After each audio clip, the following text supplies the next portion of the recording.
Tiffin box తెరిచిన 2 నిమిషాల్లో అయిపోయేటటువంటి tasty tomato rice. Lunch box series episode 4లో మనం చేసుకుందాము టమాటో రైస్. ఓన్లీ 15 మినిట్స్లో రెస్టారెంట్ టేస్ట్తో ఇంట్లోనే చేసుకుందాము ఈ యొక్క tomato rice. Hi friends, welcome back to cooking with Mouni. వీడియోలోకి వెళ్ళే ముందు ఒక చిన్న రిక్వెస్ట్ అండి, నా ఛానల్ని మొదటిసారిగా చూసినట్లయితే ప్లీజ్ నా ఛానల్ని సబ్స్క్రైబ్ చేయండి. కడాయిలో నూనె వేసి అది వేడైన తర్వాత పచ్చిమిరపకాయలు ఉల్లిపాయలు వేసి వేయించాలి. అవి వేగిన తర్వాత 2 టమాటాలను ముక్కలుగా కట్ చేసుకొని వేసి వేయించుకోవాలి.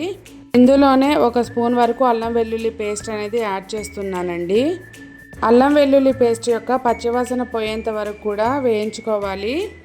ఇందులోనే 1 రెమ్మ వరకు కరివేపాకు అనేది యాడ్ చేశాను. ఇది కూడా వేగిన తర్వాత రుచికి సరిపడా సాల్ట్ని యాడ్ చేస్తున్నానండి. అదేవిధంగా 1 చిటికెడు పసుపుని 1/2 స్పూన్ వరకు కారాన్ని కూడా యాడ్ చేస్తున్నానండి. మనకి రెస్టారెంట్ ఫ్లేవర్ రావడం కోసము 1 స్పూన్ వరకు పెరుగు అనేది యాడ్ చేశాను. చివరిగా గరం మసాలా అదేవిధంగా కొత్తిమీరని కట్ చేసి వేసుకున్నానండి. మొత్తం ఒకసారిగా కలుపుకొని రైస్ అనేది వేసి మొత్తంగా ఒకసారి రైస్ అంతా కూడా ఇలా కలుపుకుందాము. ఇలా కలిపి ఒక 2 మినిట్స్ మనం వెయిట్ చేసాము అంటే ఎంతో టేస్టీగా కలర్ఫుల్ అయినటువంటి ఈ యొక్క టమాటా రైస్ అనేది మనకి రెడీ అయిపోయింది.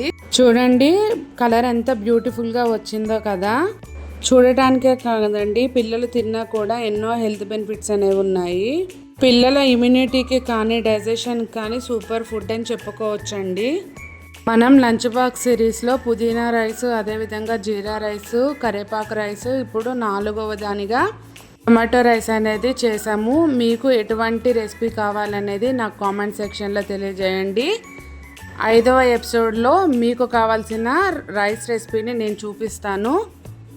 వీడియో నచ్చితే లైక్ చేయండి, షేర్ చేయండి, సబ్స్క్రైబ్ చేయండి. మన ప్రీవియస్ వీడియోస్ కూడా ఒకసారి చెక్అవుట్ చేయండి. థ్యాంక్ యూ ఫర్ వాచింగ్ అండి.